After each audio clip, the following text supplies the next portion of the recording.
This is Tall Tale TV, your podcast for sci-fi and fantasy short stories. The Dragon's Back Door, written by D.A. D'Amico, performed by Chris Herron. Surprisingly, it didn't smell that bad at all. The odors wafting through the cramped chamber were somehow tasty, reminiscent of the great boar they'd roasted last Michaelmas. Andinus could feel his stomach protesting, reminding him he hadn't eaten since before he'd sneaked into the old monastery the dragon used as a lair. A series of short barks echoed through the damp walls as Mysotophocles, the little brown mouse hiding in Andinus's back pocket, clamored to be heard. "Yes, I know," Andinus spoke to the agitated creature. "I'm going." Mysotophocles had been a jitter since Andinus had explained his plan to enter the dragon's apartments. Mice weren't that brave, but neither was Andinus. The scariest thing he'd done lately was to pay his tab at the inn. Mysotophocles barked again. "Enough!" Andinus hissed. "Be quiet. Erebigone shouldn't return for a while yet, but there's no sense pushing our luck." The dragon, Erebigone, was most assuredly not at home. He might, even now, be devouring Andinus's know-it-all brother, Vaid, who'd recently begun a foolish crusade to kill the foul beast. Let him try. It was common knowledge dragons were pretty nigh indestructible, and some harpoon launched from a bow wasn't about to change that. Andinus did appreciate the distraction, though, for it was also common knowledge that dragons were like magpies. They hoarded shiny objects. And if the stories were true, Erebigone slept on a bed of gold coins, resting his giant-scale neck against bags of rubies, diamonds, and sapphires. Andinus just wanted to fluff the monster's pillow a bit. So far, they'd found nothing. "I think we're almost there," Andinus whispered. "I see a glow around the next corner." Mysotophocles signaled his assent with a short burst of barking, staccato pops that echoed from the walls behind Andinus. They entered a cavernous chamber. Dull moonlight unfolded from slit windows high along the walls. Assorted debris lay heaped and scattered over graceful pillars and what was once an ornate tiled floor. The smell of roast pig had changed to something decidedly less tasty. Andinus scanned the floor, the walls, the corners, and every conceivable nook and cranny, but saw no treasure. Nothing that even resembled the riches he sought. "I think we've been lied to, my friend," the mouse barked. Just then, a great dark shape loomed against the dim light, casting the chamber in nightmare shades of black. Mysotophocles squeaked, for once abandoning his unmousy bark. Andinus stumbled. He realized all too well what that shadow must be.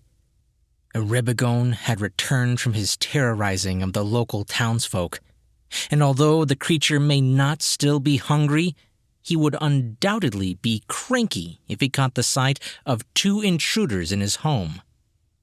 Andinus let out a shriek rivaling that of the mouse as the sound of scale-rasping stone began echoing through the chamber. He scrambled in the direction he'd come, practically throwing himself over bales and mountains of scattered debris. His brother might be foolish enough to face a dragon head-on, but Andinus had only come for the money. He misjudged a leap in the darkness, sliding up to his knees in a deep mound of foul-smelling ooze. He gagged, vomiting a little as he squelched his way out and continued his run for the secret back exit. Mysotophocles woofed, whined, and made little mousy choking sounds, all rather distressing as they came from Andinus's back pocket. "I'm going! I'm going!" He slid around a dark corner and came up against the broken stone stairway that led to the hollowed-out tree. Mycetophocles circled the wooden charger nervously, his long whiskers making an occasional scratching sound against the near-petrified block of Port-Salut cheese resting in the center of the plate. "Stop pacing!" Andinus sat on the edge of the rough straw pallet he used as a bed, his knees drawn up and his head tucked under his elbows. It had been a long, wasted night, filled with danger and absolutely no profit. Whoever wrote those fairy tales about dragons should be fed to one. Treasure? There wasn't even a rusty nail to bring home. But if he had found a nail, it probably would have been by stepping on it. He glanced through the splintered sticks he used as shutters. Jaundiced light fell in greasy lumps, the flickering torches of outraged villagers. A rebigone had apparently caused quite a bit of trouble. Mycetophocles barked, and then let out a pained squeak as he chipped a front tooth by trying to bite a sliver off the fossilized cheese. "Sorry," Andinus said. "I can't afford anything better." "Bark, bark, bark." "Yeah, I know. If there'd actually been treasure, we'd be dining on brie and venison right now." Andinus leaned over and scratched the little brown rodent under the chin. He couldn't really understand Mycetophocles' barks, and it wasn't as if the mouse had magical powers or anything. But Mycetophocles was the only friend Andinus had. "Stick with me, buddy. We'll get rich somehow." Mycetophocles wrinkled his pink nose. Andinus did the same. Something smelled worse than usual. Andinus sniffed, moving from corner to corner within the one-room dwelling. He checked under a pair of his old socks, as stiff and pungent as the stone-solid cheese where Mycetophocles perched. Then, on top of his one piece of real furniture, a warped cedar closet his mother had left him. Still, he couldn't find the stench. He lifted one arm, then the other. Both foul, almost unbearable. Another month and he'd have to take a bath. Again, not the unfamiliar odor he pursued. Then he glanced down. His shoes, never in the best of shape, were caked with drying globs of blackish substance. It reeked of dragon. He remembered the enormous clod of dragon dung he'd so unfortunately tumbled into on his escape from a rebigone's lair, and sighed. Not only did he find nothing of value, he'd managed to ruin one of the few possessions he owned. "This just hasn't been my night," he said, as he sat down next to the stone hearth and began scraping the foul detritus away with a twig. Tiny flakes sparkled like miniature shooting stars as they fell into the flames, larger chunks bursting with rank-smelling explosions. Andinus amused himself as he worked, saving little mounds of the black powder to toss all at once into the fire. He just finished cleaning the last bit of dragon poop from his shoes when there was a knock on the door and Vaid barged in. "We almost had him, brother," Vaid grumbled loudly as he dropped himself into the only chair in the small room. "I had 3 men pulling back on the bow, and still my harpoon wasn't powerful enough to penetrate the dragon's scaly hide.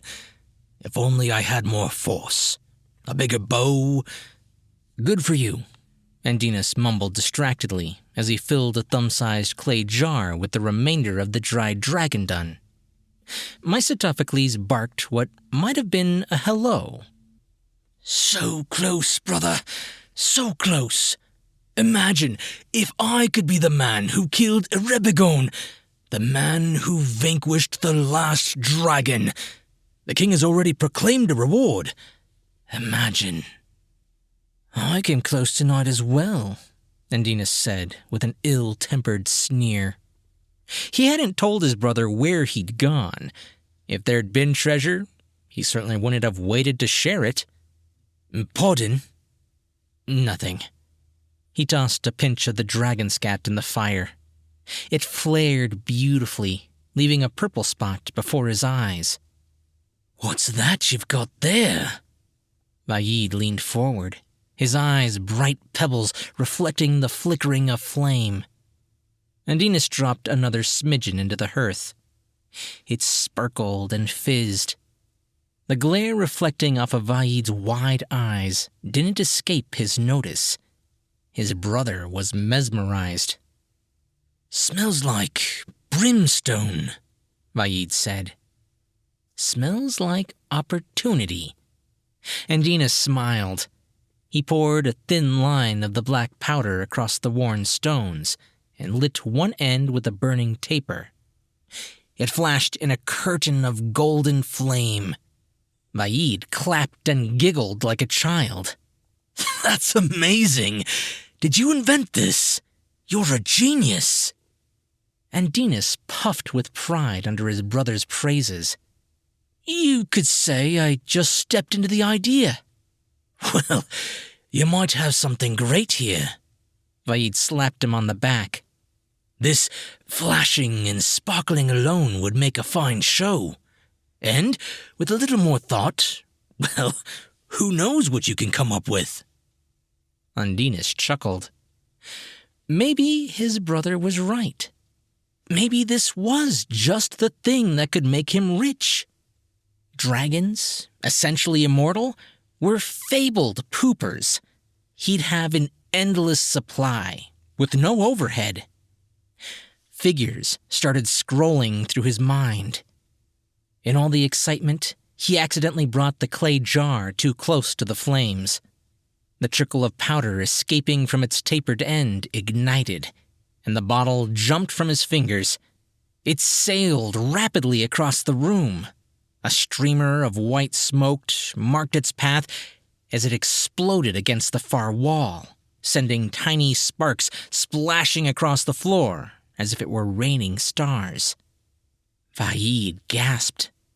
Andinus winced, quickly checking to see if he'd set his house on fire. Do you have more of this stuff? Vaid's voice had changed, become shallow. Wheels tumbled somewhere inside his thick skull. That was it, Andinus huffed as he ran his fingers over his scorched wall. He could never afford to repair this hovel if it were to burn down. He'd be a beggar, ruined if that happened. Can you make more? You must make more of this. Vaid grabbed Andinus roughly by the shoulders and began shaking him. His brown eyes glittered like sparks from the burnt powder. Okay! Andinus pulled himself from his brother's grasp, rearranging his coarse blue tunic. Can you do it? Now! The last thing Andinus wanted was to go back to the dragon's lair. He'd have to wait for another of the creature's infrequent outings. I can't do it with a snap of my fingers. He stalled, improvising. It takes time. It's a very slow, very secret process, and very expensive. He threw the last bit in as an inspiration. Maybe he could get his brother to front him a few coppers. Whatever it costs, I'll pay it. Vaid paced the slate floor, his boots clinking as he walked. His hands worked nervously in arcane patterns, like a wizard casting a spell. The spell was, Andinus recalled from their childhood, mathematics. Vaid had always needed to count on his fingers. Now he seemed to be measuring something, counting money perhaps. He stopped in mid-stride and spun. I'll need 3 casks. How soon can you concoct them for me? 3 casks? That was a lot of poop. But Andinus was certain the dragon could handle the output. Would he need to find a way of feeding Eribigone if the demand for the creature's herd increased? He pictured a fatted dragon, round and flatulent, with huge heaps of wheat and livestock funneling into one end, while he scooped endlessly at the piles that dropped from the other. Providing food would cut into his profits, something to think about in the future. In order that large would take a few days, and I don't have the money for supplies. It was true. He couldn't even afford to buy the small barrels, let alone a shovel, and he wasn't about to scoop dragon crap bare-handed. I'll give you a gold coin if you can do it in 2 days. Vaid reached into his purse and rifled through his money. Andinus watched from the corner of his eyes, noting at least 5 of the precious gold ovals. For some reason, he suddenly found it hard to swallow. I can't do it that cheaply. Andinus raised his hand in a gesture of apology. Inside, he giggled just a little. Materials, labor, equipment, time, all these things require money. I'd love to give you what you want, but I'm not really running a charity. You know what it cost me to make that first small bit? Lots. Vaid frowned. His dark eyes scanned the room. Andinus could tell his brother was skeptical about Andinus's ability to come up with lots of anything. Okay, I'll give you 2. Andinus shook his head. 3 gold pieces, Vaid countered. 1 per cask. 2. Andinus smiled. I already said 2. No, 2 per cask. 6 total. I couldn't do it for less. It grew very quiet in the small room. Not even Mysotophocles barked. Vaid scowled. He tore his purse from his belt and poured the contents onto the worn deal plank Andinus used as a cupboard, dining table, and desk. There, he grumbled, practically spitting with anger.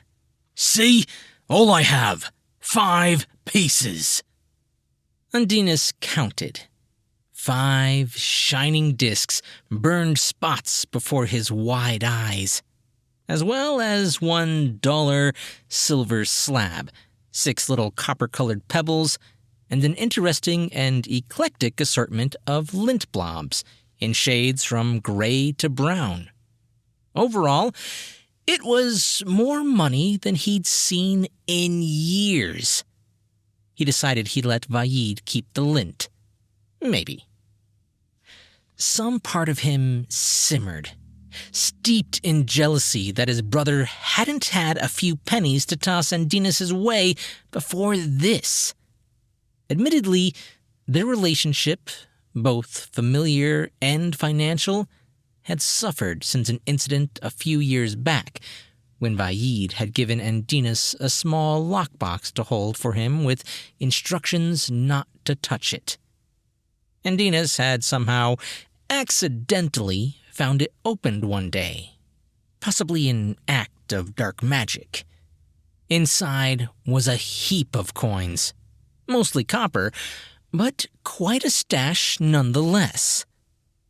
Andinus, overwhelmed and overcome by the shining metal, and under some kind of evil spell at the time, had temporarily borrowed the funds, hoping Vaid would never find out. One thing led to another, and when Vaid returned for the box, there was no money left. Andinus had promised to repay it, but they both knew how unrealistic that was. The relationship had suffered ever since. I want it all, Andinus said flatly. This is all I have in the world, Vaid replied.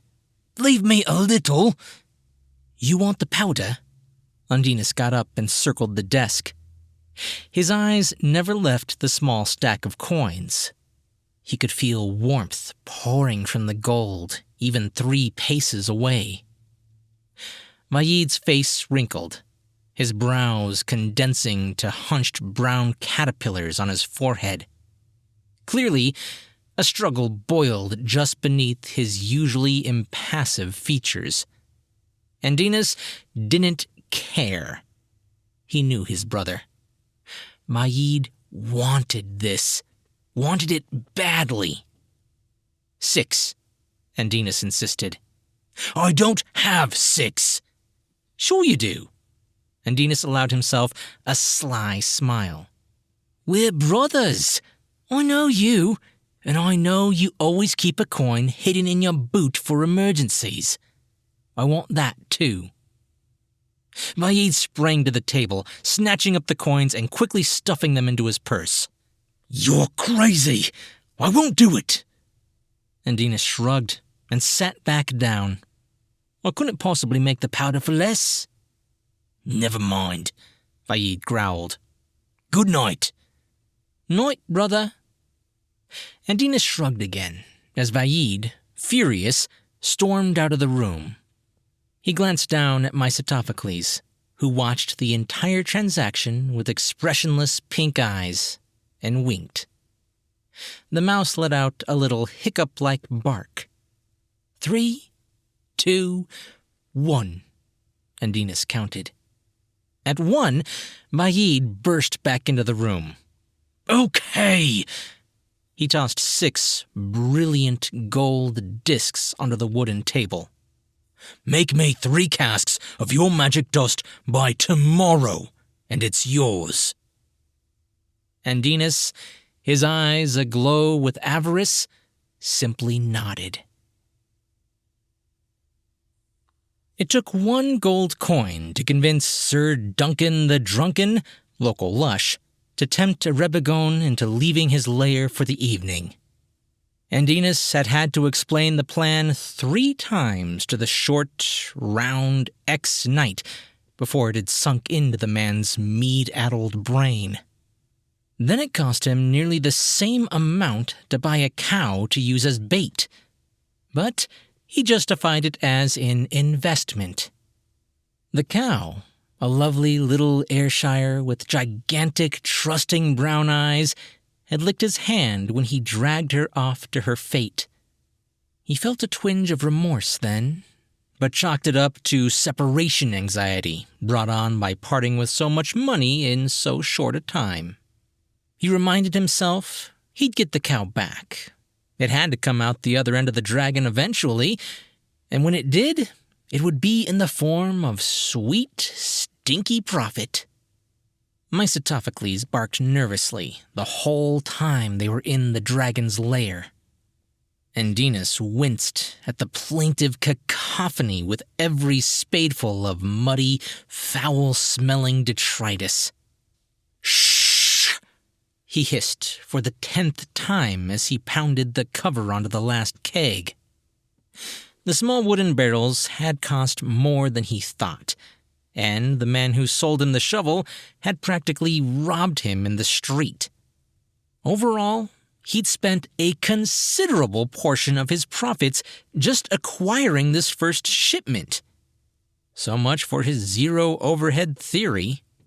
Thank God he'd asked for so much in the first place. Otherwise, he might not have been able to pull it off at all. The next time, he'd ask for more. Much more. After all, he had the only supply.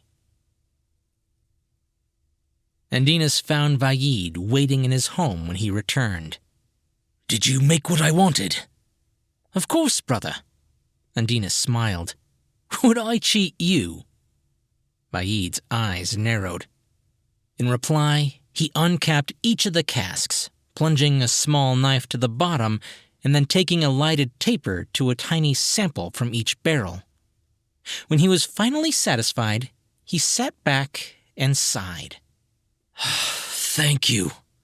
It cost me everything, but I think it'll be worth it. Dinas frowned. Did Vaid have another buyer? Was he reselling the powder? If so, maybe Andinus should have kept it for himself, or, in the very least, have tried to get more money. His stomach started to sour at the thought that someone else might make a few coppers out of this. But he did have the only supply. That counted for something. Even if Vaid were somehow reselling this stuff, he'd still have to come to Andinus when he wanted more. That's when Andinus would really clean up in the poop business. The two brothers shook hands, and Vaid loaded the casks on a small, donkey-driven cart. "By the way, brother," Vaid said as he hopped onto the wagon and grabbed the reins, "what do you call this magical substance you've invented?" Andinus thought for a moment. It hadn't occurred to him to call it anything at all. It was what it was, dragon turd, but he couldn't tell Vaid that. "I call it bum powder." He laughed, inspired. His brother pursed his lips, and for a moment, Andinus thought he'd gone too far, said too much. Then Vaid shook his head. "Is that Latin? Or French, I think. Bon odeur? Well, it certainly doesn't smell very good." It smelled enough like money to Andinus. Andinus woke early to shouting coming from outside his window. He tossed the shutters open to find Begof, the town crier, practically standing on his sill. "What's the commotion? What's happening?" Andinus asked, still a little blurry from a late night of reveling. He'd managed to drink, with the help of some very friendly new friends, nearly all of the remainder of his profits. "Your brother Vaid's done it!" The large man smiled widely through thick, parched lips. "Done what?" Andinus asked. "Killed the dragon! Killed Erebegon!" Andinus shook his head. Cobwebs still clung to his brain because he thought he'd just heard the impossible. Dragons couldn't be killed. How? "He used some kind of magical spear propelled on a streamer of flaming stardust." The powder. That was why Vaid had wanted it so badly. Maybe Andinus should have kept it for himself. Maybe he should have been the one to use it against Erebegon. But heroics were never really his thing, and he'd only considered risking his life if there was a sure way to profit by it. His tongue felt like leather that had rubbed the wrong side of a sweaty horse. He spat into the street and squinted up at the brightening, bruise-colored splotch in the east that signified the rising sun. "So, what does he get?" Andinus asked. "A medal from the king? What?" Begof smirked. "We'll all be calling him Sir before the next morning, that's all." "A knighthood?" He turned his attention to Mysotophocles, who'd also been roused from his tiny bed by the commotion. "Money, title, riches, and all because of my powder." The mouse barked sleepily. "I know," Andinus said. "It should have been mine." Cheering erupted outside. Andinus slammed the shutters so hard he cracked the wood, and then retreated grumpily to the smoldering embers of last night's fire. Vaid may have grabbed the glory this time with the use of Andinus's powder, but never again. Andinus would bargain harder. Next time, he'd make sure he got his fair share of the glory, plus a bit extra to make up for today. They'll be calling his brother Sir Pays-a-Lot. He smiled at that. Yes, that would even the scales. The cheering became a tumult, shaking the very boards of his house. Occasionally, raised voices and trumpeting announced the progress of an impromptu parade in his brother's honor. Andinus tried to cover his ears, but the noises grew louder and louder. Finally, in a storm of clapping and shouted accolades, his door flew open. Vaid, already wearing the silver spurs and carrying proudly a shield emblazoned with a shooting star and a dragon, burst into the room like a conquering emperor. "Brother," he said with open arms. Andinus could tell he was already a bit drunk. Whether with mead or power, Andinus wasn't sure. "May I help you?" Andinus replied, a bit testily. "Again." "Your powder was a success! Just the thing I needed. The Rebegone is no more. The dragon is dead, and the villagers are even now burning its foul lair to the ground. I'm rich. I'm famous. I owe it all to you." "Then you're here to share some of your new fortune with me?" Andinus dared to be hopeful. "Of course, brother." Vaid lurched drunkenly to the table and spilled an enormous sack of gold coins across the dull wooden surface. Andinus snatched greedily at the shining pile, but Vaid dropped his shield like a lead weight over the money. He wagged his finger in Andinus's face. "I need more powder," he said. "Lots more." Andinus's eyes watered, tearing up as the precious metal vanished from his grasp. It left an impression on his retinas, and he imagined how he could still see the glowing ovals through the harsh leather frame of his brother's shield. He drooled at the thought of it all. "Sure, as much as you want. Leave the gold. Come back later." The dragon was dead, so a source of new poop was out of the question. But the creature had terrorized the surrounding countryside for years. There must be tons of the stuff filling the chambers of the old monastery. It should be more than enough to make Andinus a very rich man. An ominous rumble, like not-too-distant thunder, erupted outside. An earthquake followed, shaking the little shack so violently Andinus feared the building would collapse around them. The table, with its cargo of gold, clattered like a pair of cheap wooden teeth. Misotophocles barked as the petrified wedge of cheese hopped about, intent on revenge. Then, after a jaw-splitting crash, it stopped, flowing away like retreating rain. "What was that?" Vaid dusted himself off, eyes roving over the gold. He counted it to make sure Andinus hadn't absconded with any during the commotion, as if the whole event had been arranged in advance merely to steal some coins. "A great explosion. It came from the direction of a Rebegone's lair," Vaid said. "Could it be another dragon seeking vengeance?" "On me, maybe," Andinus replied, with a sinking feeling in the pit of his stomach. He fell heavily into his one chair. He knew where the explosion had come from, and knew what it meant. The villagers had set the old monastery ablaze, not realizing it contained tons of volatile powder, and destroying his hopes of ever getting rich. He started to cry. "So," Vaid asked, oblivious to Andinus's pain as he waved a hand enticingly over the table loaded with riches, "do we have a deal, or what?"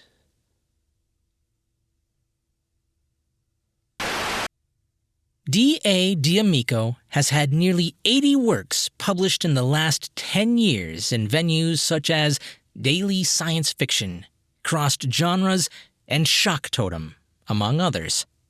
He's a winner of the L. Ron Hubbard's prestigious Writers of the Future Award, Volume 27, as well as the 2017 Wrightwell Award. Collections of his work, links to anthologies and magazines he's been in, can be found on Amazon. You can also find him at his website, www.dadamico.com, or on Facebook, author D.A. D'Amico, and on painfully rare occasion, Twitter, @D.A. D'Amico. All the links will be in the description below. Hey guys! I hope you liked that story as much as I did. Comedic fantasy is my bread and butter. I live for that stuff. If you did like this work, I want you to know that this is actually the second story on the channel by D.A. D'Amico. You might not recognize the first because it was all the way back at the conception of this channel. I think within the first 50. I'd have to check on that. It was Jucarii. And while the story is amazing, my voice acting skills back then were not quite as good as now. So if you want to go back and check it out, I highly recommend it. Just be ready for a bit of a shock. If you guys did like this story, be sure to check out the author. And also, if you're listening on YouTube or Facebook, leave a comment or a thumbs up. Or if you're listening on the podcast, go over to Apple Podcast and leave a review. And of course, be sure to subscribe for brand new stories 2 to 3 times a week. I'm Chris Herron, and that's it for today's Tall Tale TV.